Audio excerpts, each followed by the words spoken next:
Welcome back, fellow gamers, to my playthrough of Hearts of Iron 3 with BlackICE and Third Reich Events. Been getting a lot of positive feedback for my historical commentary, and I'll definitely keep that up. And we're going to continue here with building up our military forces. Oh, somebody got our blueprints. Okay, now, here we go. The guy behind the Sturmgeschütz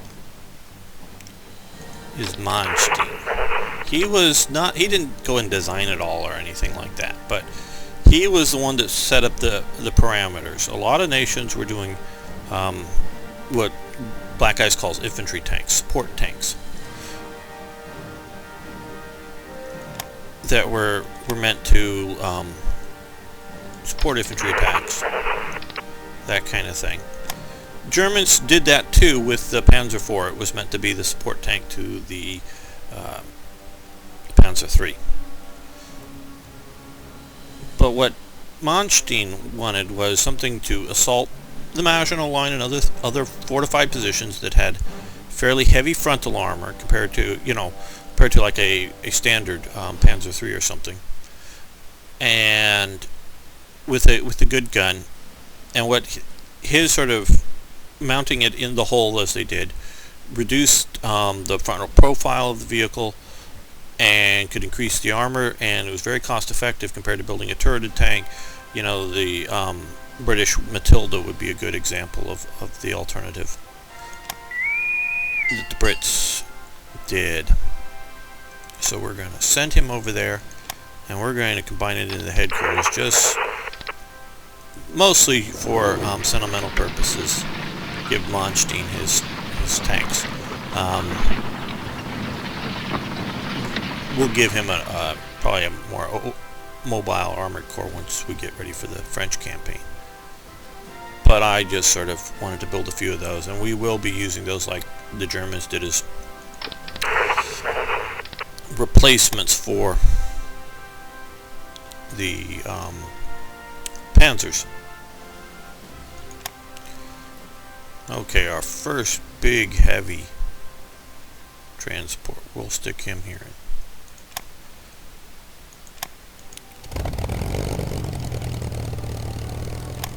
We don't want to put these with a good commander, because they're just transports, and we don't want them really in any combat at all.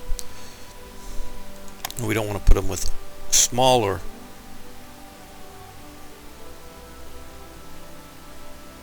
or shorter range transports, because that will, like I say, reduce their range. And that's one of the great benefits. It's how much supplies or troops they can carry, but the other thing is the greater range. And this should help reduce down the cost of these other ones that we have building here. Okay, so let's see.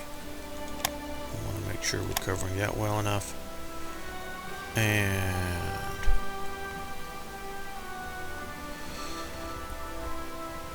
let's build a couple of infantry divisions here to give to those cool new HQs that we got.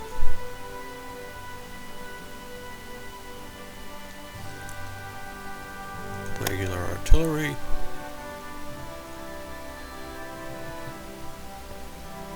Let's see. We're going to go anti-tank. Cavalry. Engineers.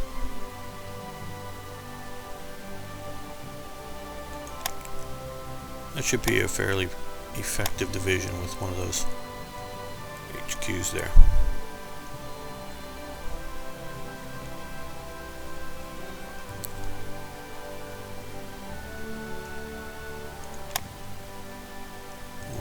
Two flying boats.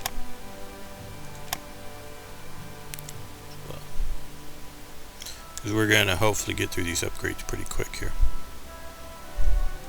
Let's start moving the stuff over to there. Oh, we have another. We have the 7th Panzer Division. Yes, from the 2nd Lish Division. Formed 7th Panzer Division, like it happened around this period of time. But the sort of interesting thing about it, it was equipped primarily, if not entirely, with the 38T. That's the Czech tanks.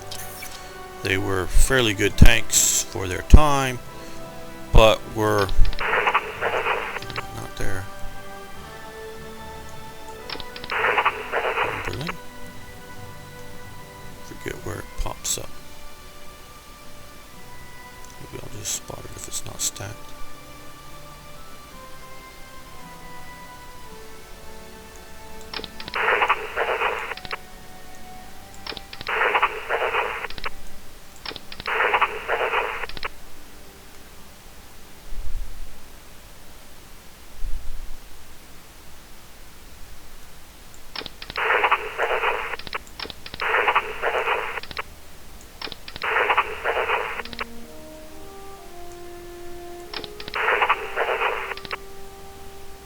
There we are.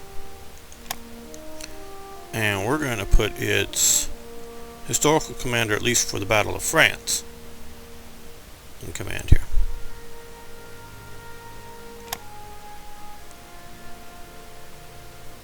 Which is Rommel.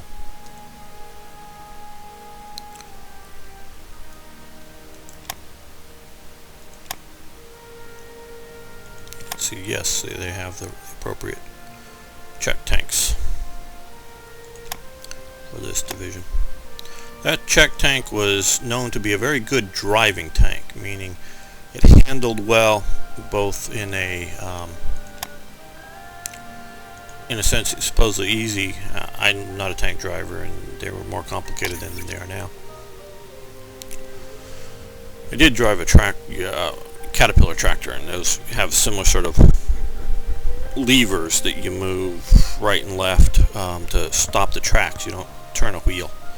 But it was supposedly an easy driving and easy to manipulate, as well as a good drivetrain, and would go cross country and things like that quite well. And so the Germans really liked it. That's the red. There's the new one. Let's give it a second. That'll disappear. We'll be able to attach that.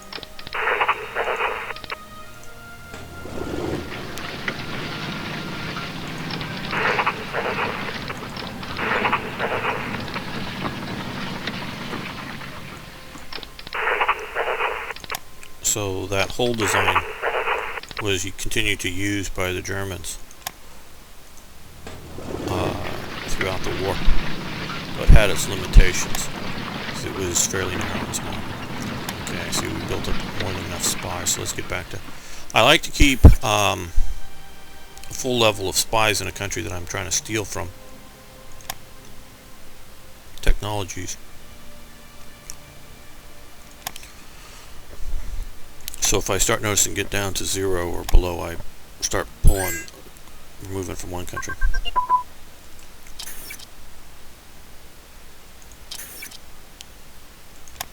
Got ability for engineer plane. Okay. These do help these techs do help the sea planes as well. That's one of the reasons. You know, I'm not going to be building lots of 4-engine planes, but it's enough of a reason.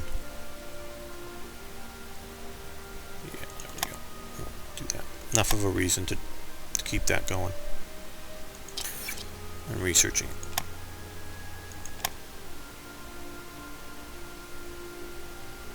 Okay.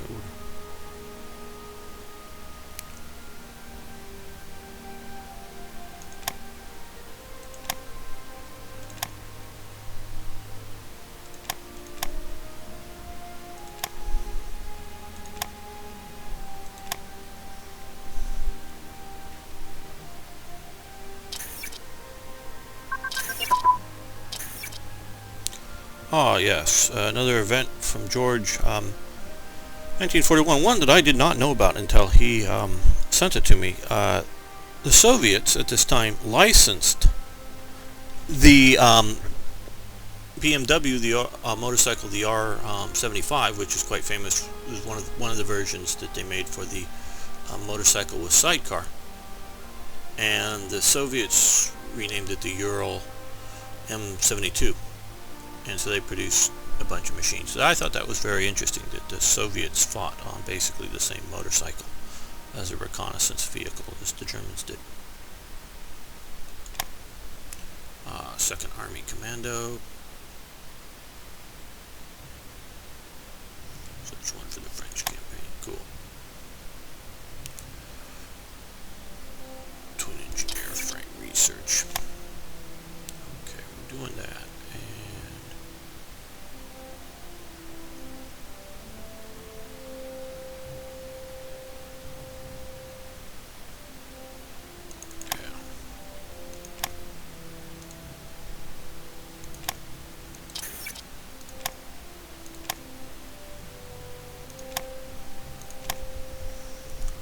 We'll get to the war here very soon. And another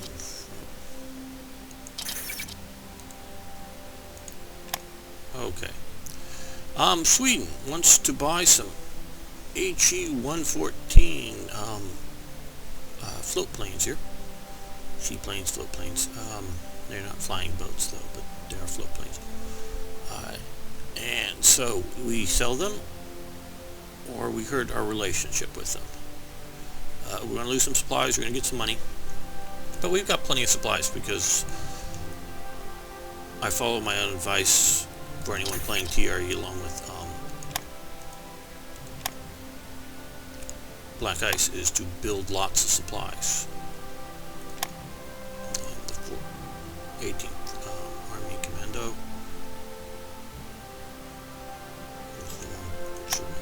Okay. SS Totenkopf. Standard to 10. B, I think. Yeah. Attach it to an SS HQ.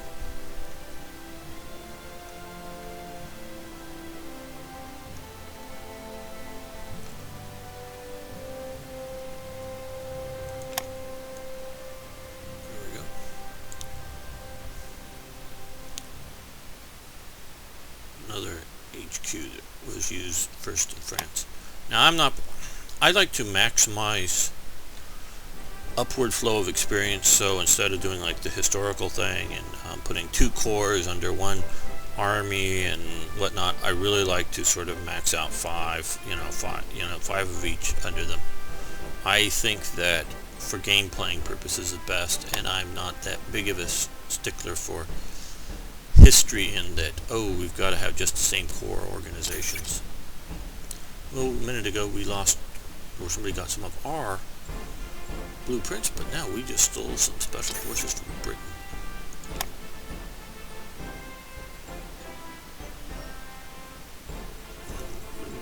Am I looking in the wrong spot?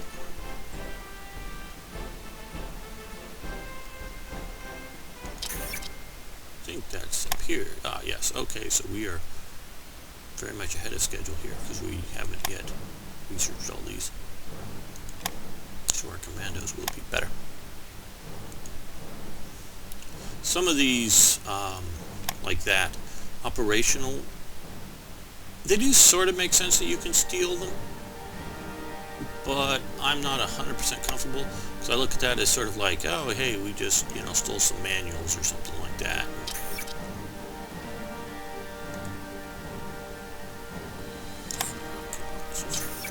Locking up on me for some reason.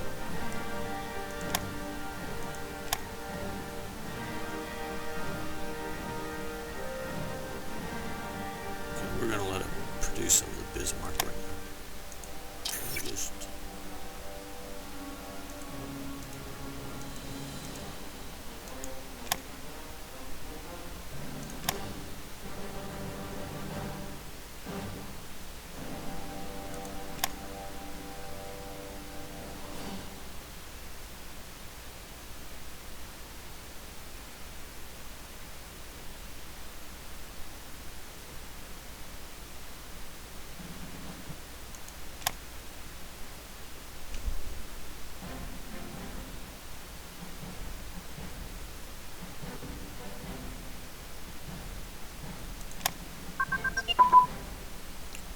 artillery brigades have advanced.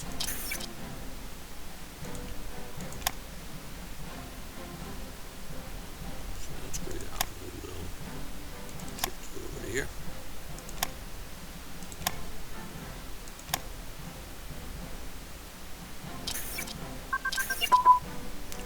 Okay, so SSHQs have advanced.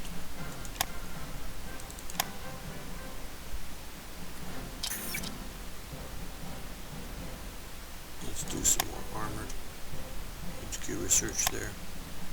Now let's shift it. We've got a lot of those. We will need more, but I want to get these moving along. Okay, the Vinlo incident. This is where the case was set up and captured a couple of British intelligence agents by these two SS guys here. What's their names again? I made the event.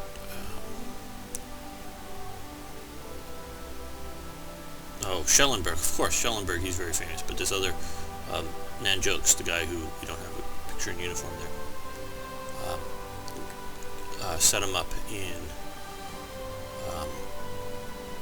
what at the time was a neutral country here. So, you know, so it sort of, it happened after the actual start of the war, but it disrupts our relations and gives us a bit more casus belli to invade there.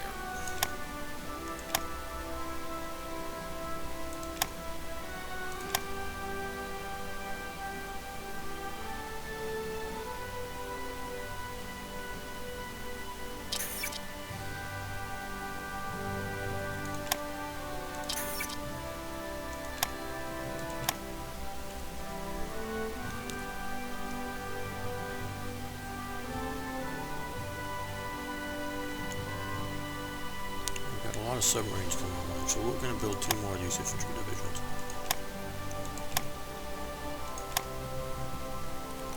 Move the Tirpitz down.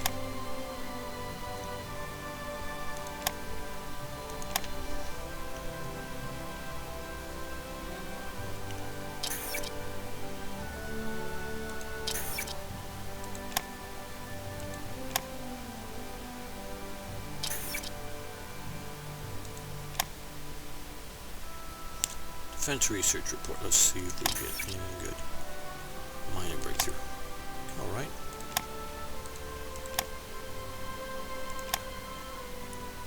Oh, good. I knew there was going to be some more stuff coming up. Oh, that's right. We already had that. Another 2 SSHQs. These will be useful for organizing up all the SD units. Oh, sorry about that. Let's try to keep on target. Once we want to maintain control in the east. Okay. The organization of the 50th Infantry Division. Or organization of organizing.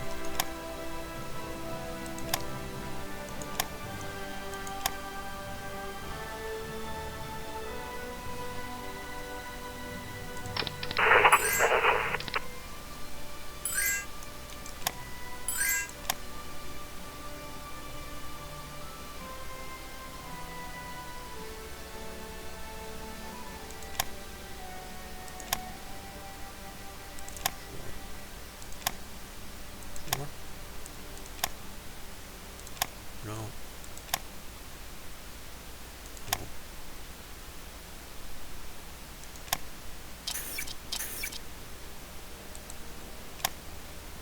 Okay, I'll never see that. Strategic resource. Although we're playing with so much, and this is, I don't know whether it's Third Reich Events is giving Germany too much steel, or other things. Germany really shouldn't be having all this steel. So I may cut that back at some point here. Germany needed more steel than they could get, and now they also needed more tungsten too than they could get, but that's another issue. Somewhere up in this area, Sweden had a very good iron ore and steel mill producing up there. The problem is during the winter and other cold periods in which the winter up here lasts a long time, they couldn't get it out. There were no railways or whatever appropriately that would function to get it out during a time, so during the winter time. So to get the steel out year round, they needed to go through Norway. So right now we have the ability to get the Swedish steel set up under, somewhat under German pressure, but it was also under, it shows here, money. That kind of thing. And so long as that doesn't go into Allied hands, we will get the Swedish steel effect.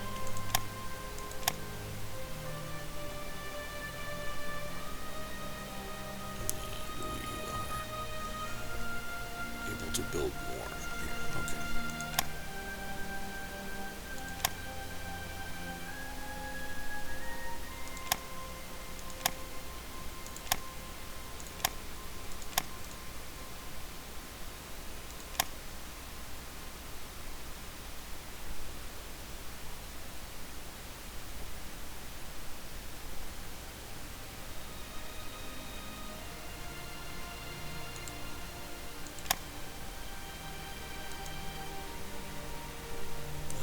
Large Crump cannons. Krupp. Sorry, not Crump, but Krupp. Put them down here.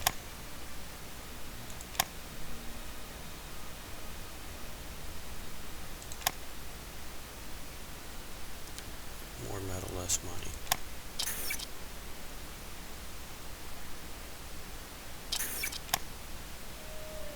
Oh, we stole some of this. This is why we wanted to steal stuff from Italy, because they got carrier group doctrine level to 1 here, so we've got that now.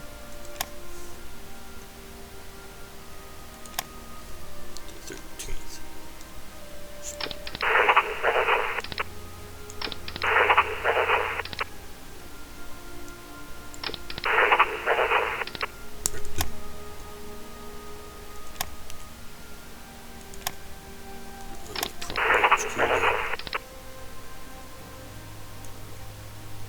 Another special just before going into Poland, I'll reorganize my forces and do that. Whether you want to watch it or not, it's up to you.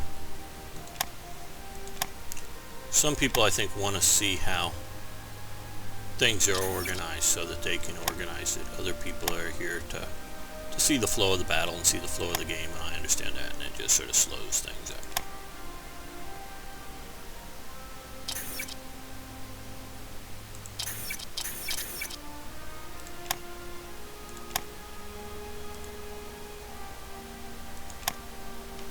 Motor und Sport. It's a sort of car and aircraft kind of magazine. Off to the races. Okay, let's see. Do we have a Jag 51 here? I'm ready to attach this to or not. Here we are.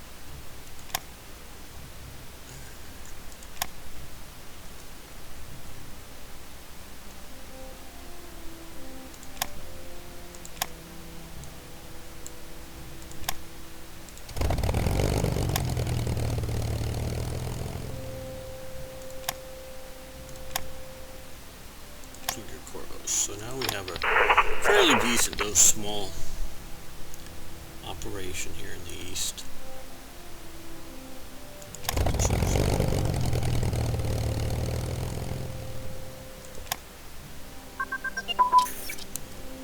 These popping up here. Mobile unit training. Okay.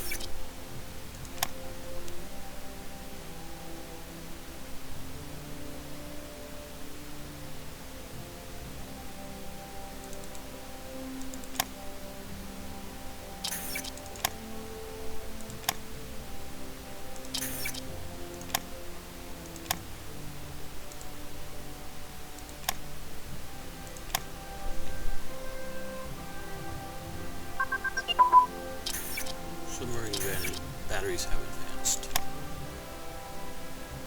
Okay.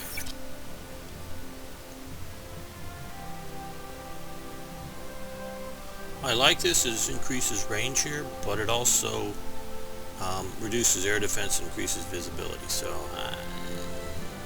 I'm I'm reluctant to give it, because for the most part I can't say I don't need the range, but I lose enough subs as it is that I figure if they become that much more visible. Now, AA armament. I researched the tech because it's useful, but historically it sucked. They put a nice flak verlaine on some of those submarines after they were being attacked from the air, and that's the 4-barreled 20 millimeter. Yeah, 4-barrel 20 millimeter. That's right. The flak verlaine on the sort of just behind the conning tower up on the thing there. And there's some nice film footage of gun camera coming in and just slaughtering the submarine there, because you use good armor-piercing rounds which will punch through the hole, and the submarine can't dive. Submarines don't do well diving with holes in them, even small ones. And just no way to win the air battle. So, really, I'm sure it helps to shoot at them, but it's a losing game anyways, and it slows up the submarine. Just better not to mount any permanently mounted submarines and just don't get caught on the surface. Okay, so we can do a partial one still here. Well, might as well.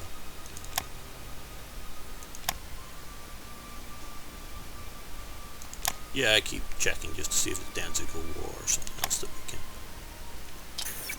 can use. D, Roman numeral 3, I, whatever, 88. Movie, I saw one version of it with subtitles, and it's almost watchable, I would say. I've put up on the, some of you may have noticed, on the YouTube channel, a playlist of all the movies featured here in Third Reich Events, and the version that I have is currently full length, but in German, no subtitles. So if you speak German or just want to quickly step through it, you can. And of course, I think most everything else has English subtitles in it. I figure this is a nice recruiting movie for German Air Force, so we get some officers for it.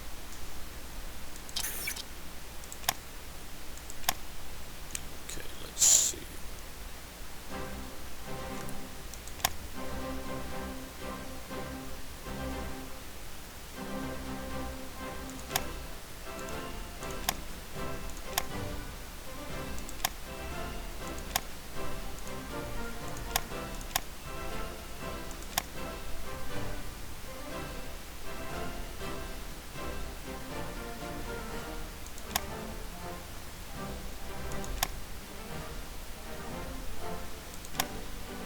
We'll get here to near the end of December, and then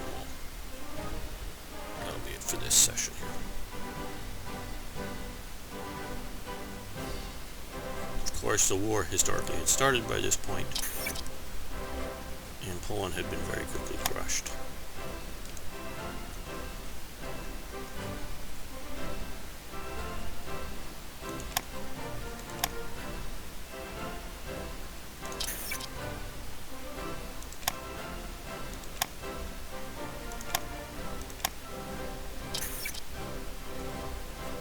Oh yes, now that we have the Molotov-Ribbentrop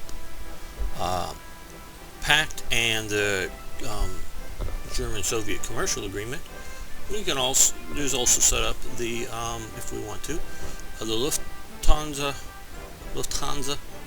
and Aeroflot agreement to air traffic between Berlin and Moscow. Started historically on December 21st, or no, January. But we can start it now because we have treaties in place. So we'll get some money, I guess, from the airline doing that, and we'll improve our relations a little bit. Or if we don't confirm it, we'll hurt our relations. Well, the better the relations are, the cheaper any new deals for buying rare materials will be. So We will, because once the war starts, eventually the U.S. will want to back. Well, obviously we'll be able to sell the stuff to Britain, and we won't be able to import stuff from from the U.S. once the war starts. So we'll want to buy that from the Soviet Union. It's not a lot because I'm targeting the Soviets, and eventually the U.S. will boycott me. So we'll want to sell a lot more to the Soviets. I don't want them turning down the deals because they don't like me. Okay, we're going to build some specialty divisions here.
Build a few more of those.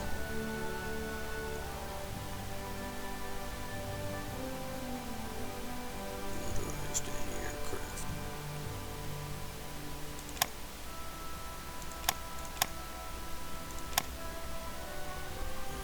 I also want to build a couple of motorcycles.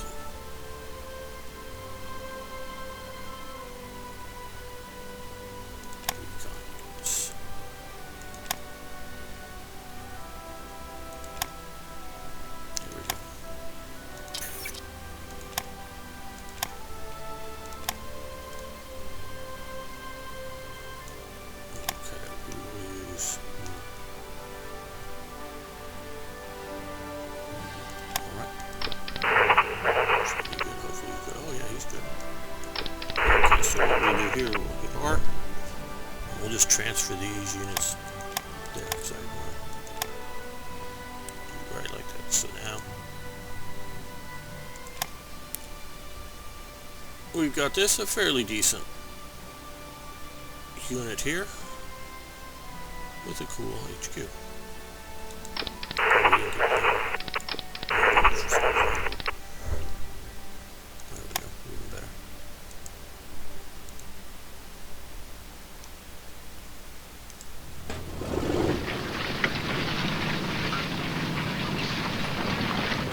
Okay, since it's December 30th, we'll call it a session here. I hope you're enjoying this series. I want to thank all of you who have given feedback. It's very useful.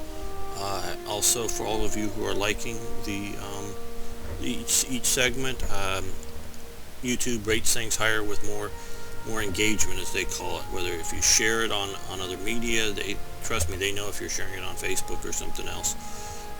And the likes, and the more you talk on the channel, the higher they'll rate this, and I appreciate that. Thank you very much.